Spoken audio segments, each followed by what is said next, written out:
Magandang tanghali po sa inyong lahat. Nandito na naman tayo sa isang live episode ng Biyahero. No, though hindi tayo ngayon physically bumabiyahe, pero dahil in observance of Lent. But tutuloy natin yung biyahe, hindi man physically, pero in our spiritual journey. Dahil ngayon ay Lenten season, mag-iba-iba man tayo ng relihiyon, pero pwede natin pag-usapan ano yung mga bagay-bagay na pwede natin pagnilay-nilayan, pwede natin i-reflect dito sa panahong Kwaresma. So sa mga kapatid natin na nanonood, magandang tanghali po sa inyo lahat. At for the next 30 minutes, again, magsasama-sama tayo para pag-usapan yung biyahe ng ordinaryong Pilipino. Yung biyahe ninyo, yung biyahe natin bilang isang samahan, bilang isang bansa. So yun. So, hintayin natin yung ibang natin kasama, but habang naghihintay, we are talking about interesting characters. So this might be major act players sa stories sa Bible, or this may be just supporting actors, or even minsan nga extra lang. Pero sana mapagpulutan natin ng aral. No? So, kung na-miss nyo yung previous episodes, we started last, I think, Tuesday. You can still watch the replay sa Facebook page. Okay? So, disclaimer, I'm not a Bible scholar, and also this discussion will not be a deep spiritual reflection kasi maraming pwede tayong puntahan, mga retreats, recollections, seek them out. Mahalaga yun, magaganda yun para sa atin. But for just 30 minutes today, what we want to discover would be ano yung mga different angles when we look at stories sa Bible, especially during the Passion of Christ. So nauna tayo napag-usapan natin si Judas, a very exciting character dahil imagine si Jesus nung naghahanap siya ng kanyang mga disciples, out of the so many, maybe at least hundreds na pwede niyang piliin na maging disipulo. Pumili lang siya ng 12. At, so yan, handpick talaga yun, talagang piling-pili. Pero imagine, kahit piling-pili, may isa pa rin na nag-betray sa kanya. Diba? So, but instead of, while Judas is a symbol of sabihin natin, betrayal, pero balik na rin natin yung ating perspective. Ano yung mga instances naman sa buhay natin na tayo yung naging Judas, na tayo yung nag-betray. Either nag-betray sa ating pananampalataya, sa ating relationship with God, regardless sa ating religion, or nag-betray sa ating mahal sa buhay. Either our spouses, family members, friends, or maybe binitray din natin yung sarili natin sa mga panahon na hindi natin ilagaan yung ating sarili, or even when we compromise yung mga mahalagang values para sa atin. So ano na yung mga instances na maybe we even betrayed our country, na mas napaboran yung ibang bansa compared sa atin, sa ating sariling bayan. Starting with, very common sa mga Pinoy, yung mas madali tayong mag-bash sa kapwa Pilipino. Di ba? Sinasabi na, ganyan talaga yan. Wala talagang pag-asa ang Pilipino, walang pag-asa ang Pilipinas. But that's in a way betraying our own motherland. Kasi yung motherland natin, wala naman ibang tao dyan. Tayo din naman yun. Tayo yung Pilipino, tayo yung Pilipinas. And then, second episode ng ating Lenten special, we talked about yung isang tao na walang pangalan, pero mapagkukunan ng aral.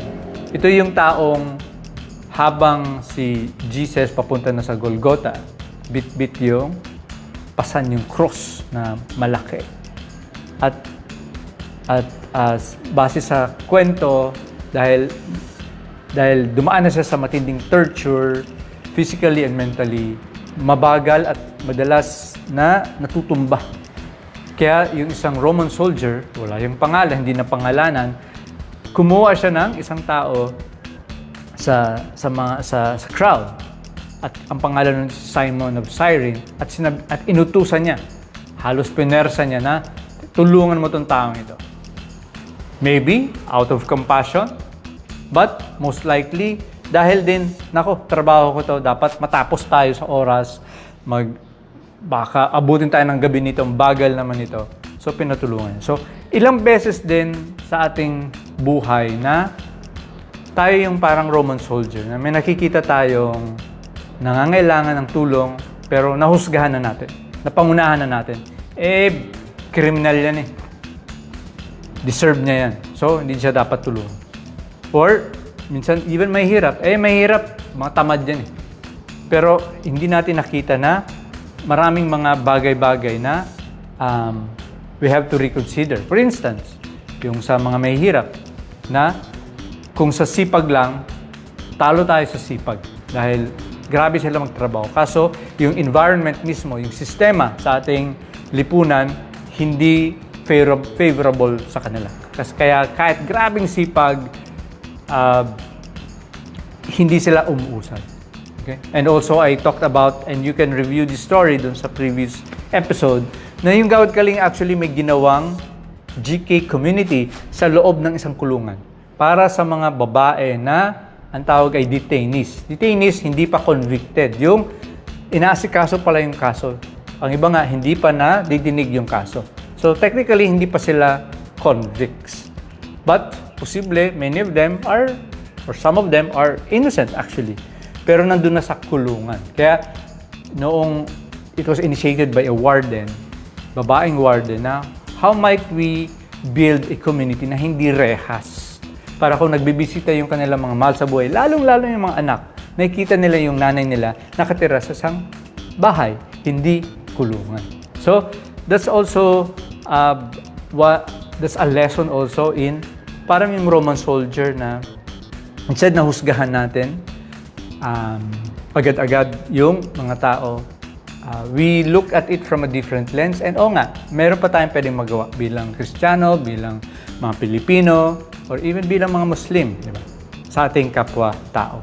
So, hello Charlotte! Hi! Malapit na tayong pumunta sa Bicol. Excited na kami na dumating dyan sa Bicol. And excited na rin kami sa yung OJT dito sa GK. Ay, hello kay Colleen, my wife. Hello. So, kami ni Colleen is undergoing a water fast. So, na-mention ko to last time na sa ngayon, technically, 42 hours na kaming walang kinakain. Tubig lang na may konting salt and some minerals. So, water fasting, hopefully, magawa namin to for 72 hours na walang pagkain, tubig lang. It's a way to reset our body, our hormones, our relationship with food, and also a way also to repair so many benefits. You should try it also one of these days. So kami ni Colleen, hopefully we will end our fast tomorrow at 6 p.m. That would be 72 hours na walang pagkain, tubig lang. So, nag-comment si Michael Manlangit. Hello po sa inyo dyan. So, yun yung mga topics natin the previous episodes. And now, we will be talking about isang scene sa Bible na gustong-gusto ko. Ito yung agony in the garden or yung scene sa Gethsemane. So yun sa Gethsemane, if you will review the story, si Jesus at sa kanyang mga disciples pumunta doon sa Mount of Olives at may garden doon at doon sila nagpahinga. And si Jesus, habang sila ay nagpapahinga, sinabihan niya yung iba niyang mga disipulo na, okay, dito lang kayo, magdadasal lang ako. Pero may sinama siyang handful, konti, para pumunta sa isang mas tahimik na lugar. And pagdating doon, pinaiwan niya muna yung kanyang mga konting kasamahan at siya pumunta pa sa mas malayo para makapagdasal. Now, what struck me about that story is that yung nagdasal siya, bigla siyang naghagulhol. Bigla siyang umiyak, bigla siyang natakot. At tinanong niya yung Panginoon sa prayer niya, Lord, kung pwede naman, kung pwede lang, pwede ba, pass muna ako. Kung pwede ba, wag na lang tumangyari. Kasi pakiramdam niya, malapit na mangyari yung prophecy na dapat siya ay mamatay. And exactly sinabi niya, my Father, if it's possible, may this cup be taken from me. If it's possible. Kung pwede lang naman, pwede bang wag na lang. Pero sinabi niya, yet not as I will, but as you will. So, doon pinakita yung humanness, yung vulnerability ni Jesus na siya rin, di ba? Parang natakot at tinanong si Lord na pwede ba? Kung posible lang naman, kung pwede lang naman. Kung sabihin sa hangyo. Or pakiusap kung pwede. And it happened 3 times. After niya magdasal, balik siya, chinek niya yung sila Peter, natutulog, halos pinagalitan niya, bakit kayo natutulog? Di ba sabi ko, bantayan niyo, bantay kayo. Tapos balik siya ulit. 3 times ginawa niya, nagdasal siya, same prayer, na kung hindi possible, so be it, pero tinatanong niya si Lord kung ito na ba talagang time. So, that's a very special scene para sa akin sa Bible kasi doon pinakita yung vulnerability also, yung human side ni Jesus kasi nagkatawang tao na nandun, ramdam niya yung fear, ramdam niya yung paparating na magiging tragedy, kumbaga. Kaya nagpakiusap siya kay Lord kung pwede, pakiusap siya sa kanyang ama kung pwede ba, wag na lang muna. But, sabi niya, not as I will, but as you will. So, nangibabaw pa rin yung kanyang pagiging obedient at nangibabaw pa rin yung alam niya na yun yung mission niya. So, marami-rami na tayong kasama. Sabi ni Ramil Galera, good afternoon everyone. Maayong hapon, Ramil.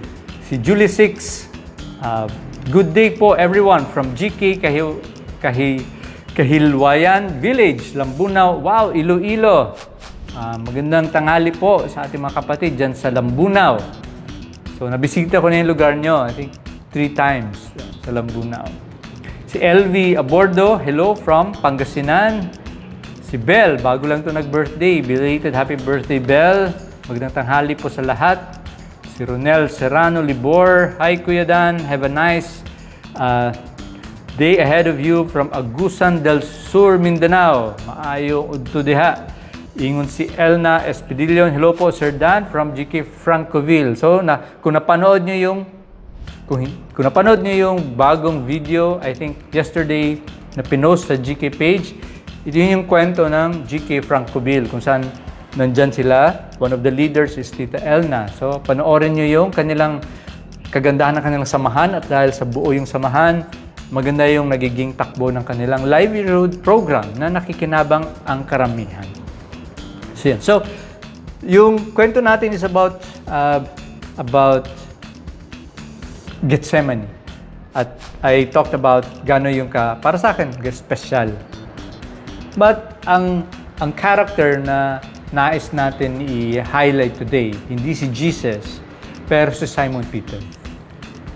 Kahapon, nung meron tayong konting pa-contest, kung mahulaan nyo kung ano yung character, si Jeffrey, kasama natin, ngunay, nagsabi Simon Peter. Doon mali yung sagot niya, pero sabi ko, today, sige, pag-usapan natin Simon Peter. And ganun pa rin sa mga prize, kung meron kayong gustong topic, or kung meron kayong tanong that relates to the Lenten season, message lang ako, or pwede nyo type dyan sa comment. At yung mapipili na pwede natin gawing topic in the future, makakatanggap nitong special na Gawad Kalinga stories na pinablish mismo ng GK. Kwento ng mga ordinaryong Pilipinong katulad nyo but doing extraordinary things para sa Diyos at para sa bayan. So, papadala ko sa inyo kung mapili natin yung topic na gusto nyo. So, pwede kayo mag-type either question or maybe a topic na gusto nyo pag-usapan.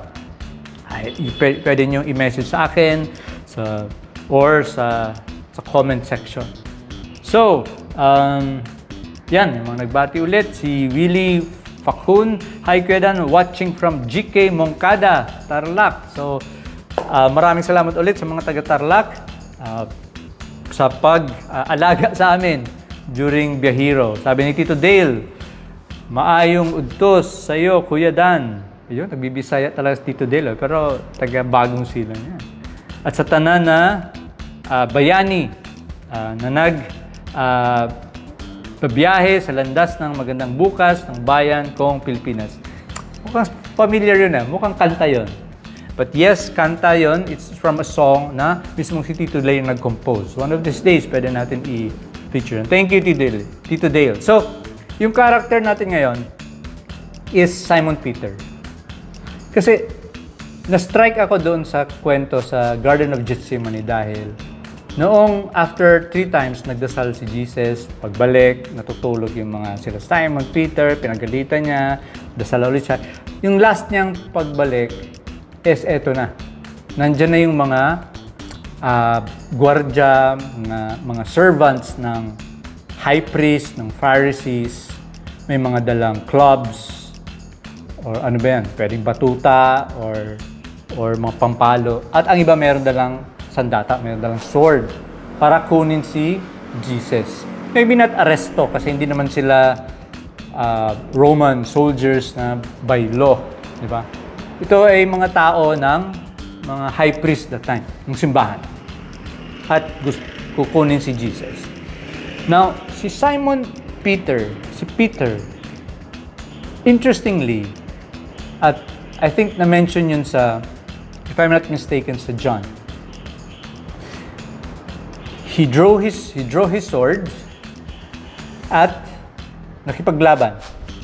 And sa pakikipaglaban, na-slice niya yung tenga ng isang servant or maybe guardian ng high priest. At may pangalan pa nga yun, si Malchus. So, regardless kung, kind of sketchy paano nangyari, bakit slice? So, hindi stab, but slice. So, galing ba dito sa taas? Pag-strike niya ba, umiwas? But, then again, the story was, yes, si Peter may sword, and then nakipaglaban kasi aarestuhin si Jesus, and tinamaan niya si Malchus, na-slice yung tenga. But si Jesus, sabi niya, pinahinto niya at hinil niya yung tenga ni Malchus. Very interesting. Dahil, ang interesting para sa akin is yung naging shift ni Peter. From someone na kayang mamatay para sa kanyang leader na si Jesus, halos, di ba? Nag-draw siya ng sword at ready makipagpatayan. Pero pinigilan ni Jesus. But, anong nangyari na just a few hours after, nung nahuli na si Jesus, at sila, yung mga disciples, kanya-kanya na nagtago. And Jesus, as prophesied by, Simon Peter, as prophesied by Jesus, dininay niya na kilala niya si Jesus. At dininay niya 3 times.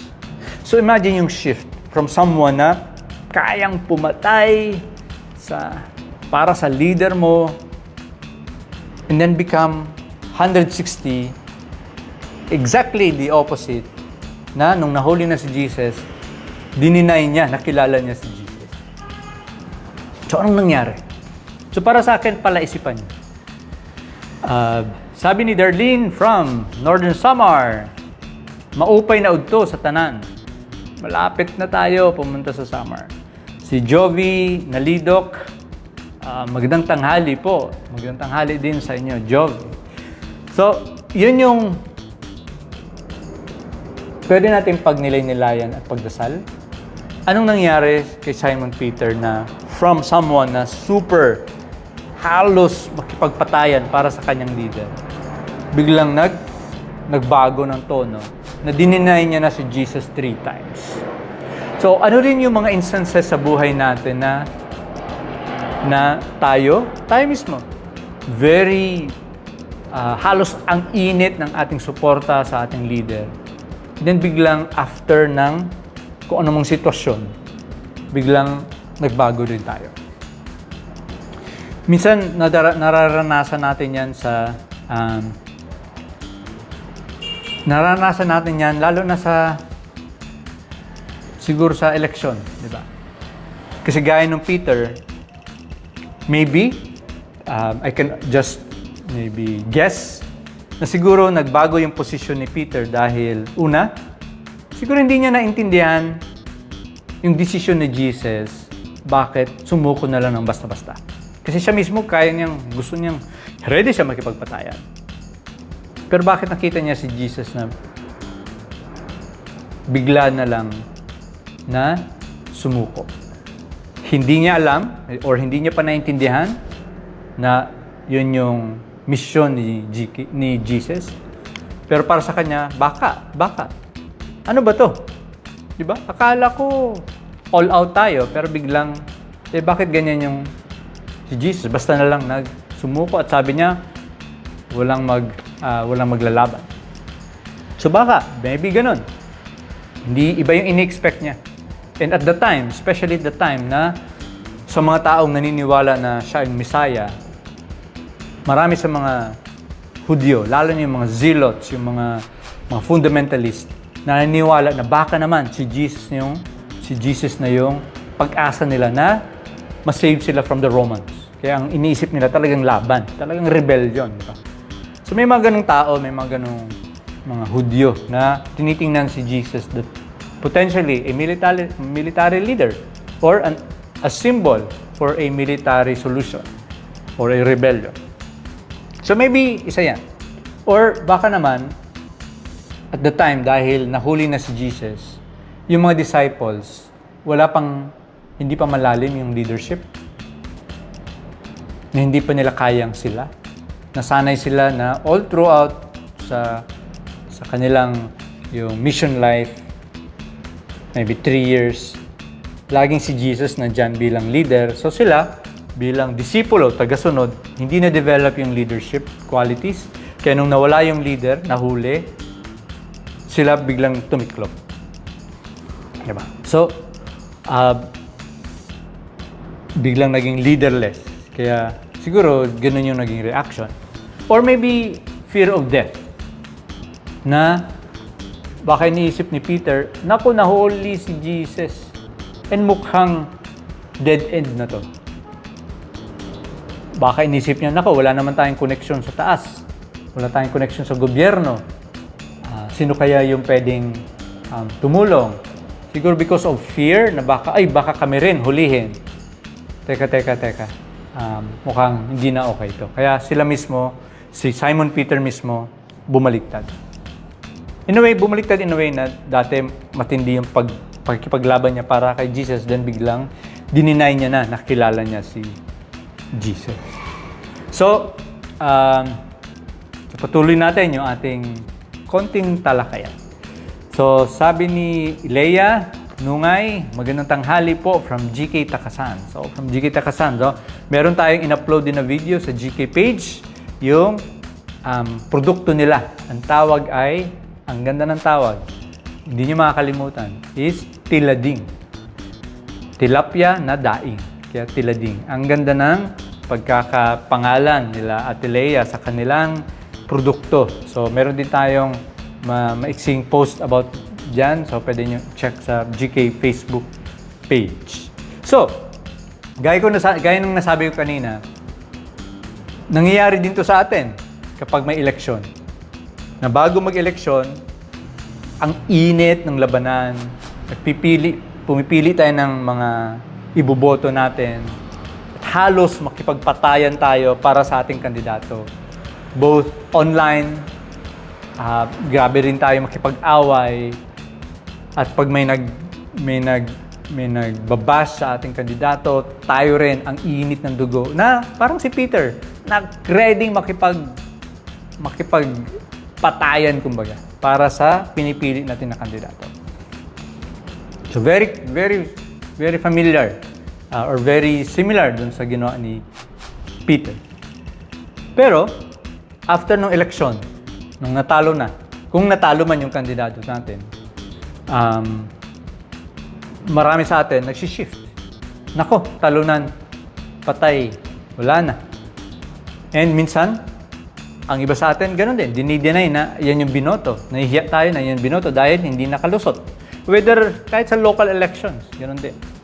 Nako, binoto ko, hindi nakalusot na, kaya tanggalin ko na yung mga poster, tapos hindi na ako magko-comment, hindi na. Biglang boom.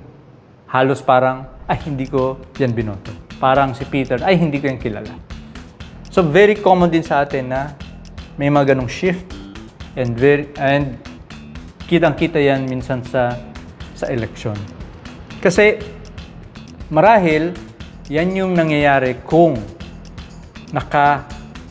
naka-anchor yung ating, during elections, naka-anchor yung ating pagpili ng kandidato based on the person, hindi base sa prinsipyo.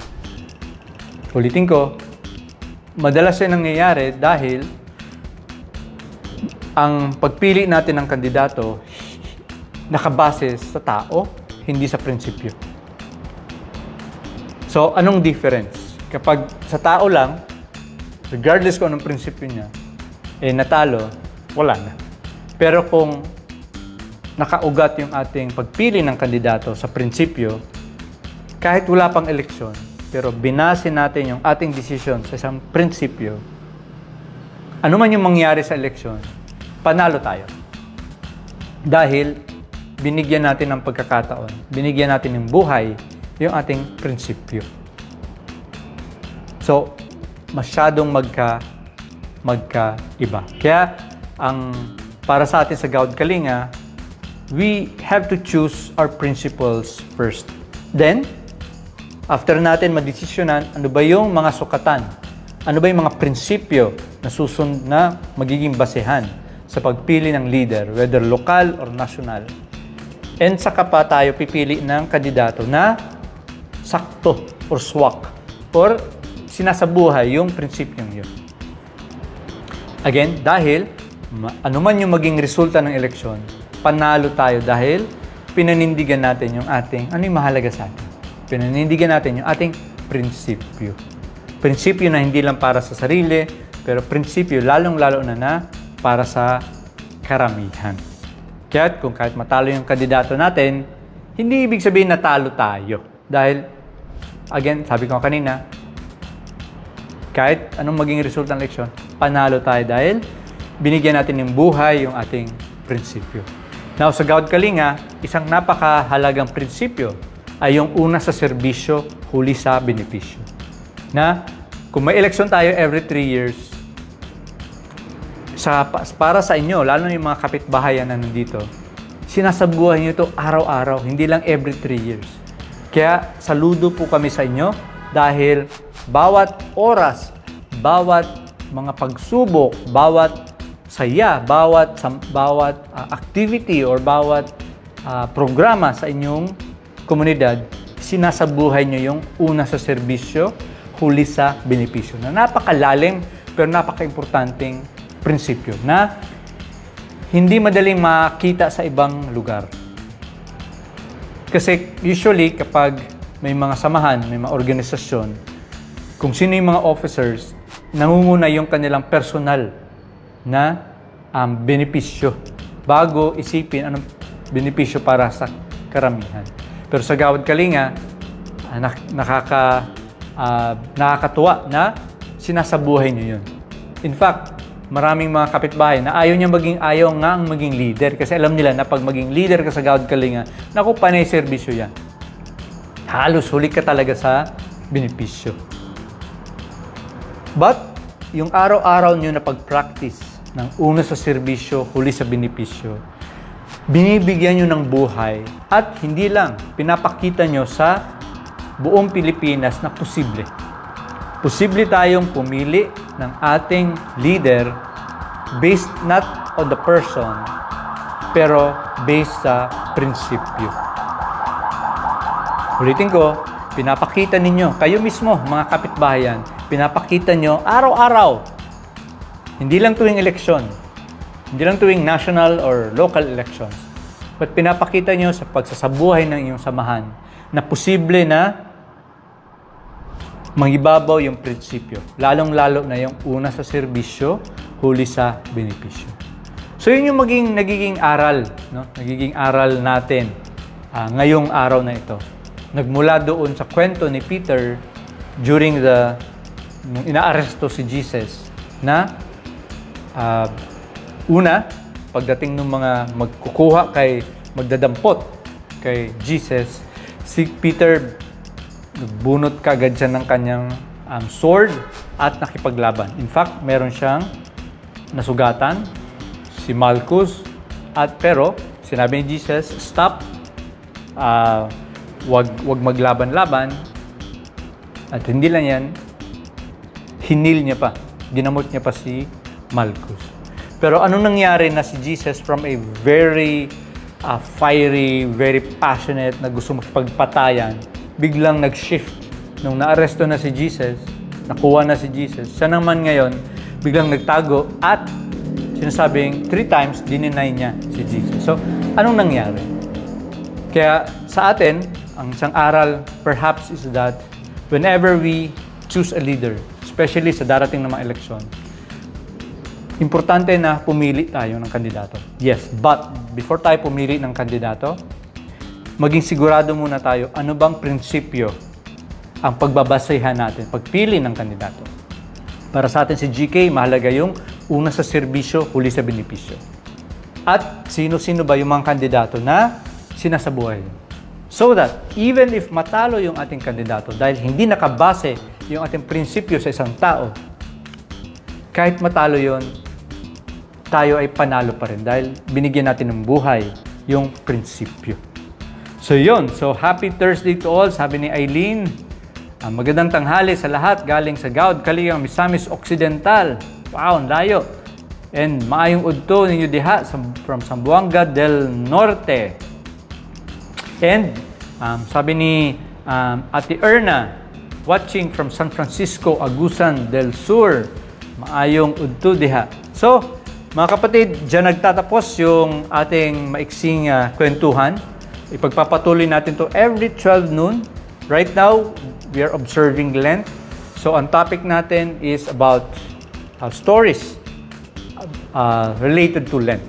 Mag-iba-iba man tayo ng relihiyon, that's fine because pinaghuhugutan natin yung mga aral na ma-apply natin sa buhay natin at lalo sa atin sa Gaud Kalinga. At na-mention ko kanina, kung meron kayong gustong i-suggest na topic or meron kayong katanungan na bapakasakali kayo na pwedeng pag-usapan, i-type nyo lang or pwede nyo akong i-message. At kung ano yung mapipili, bibigyan natin ng 3 libro na gawa ng GK. These are mga bagong bayani books. Si GK nag-publish.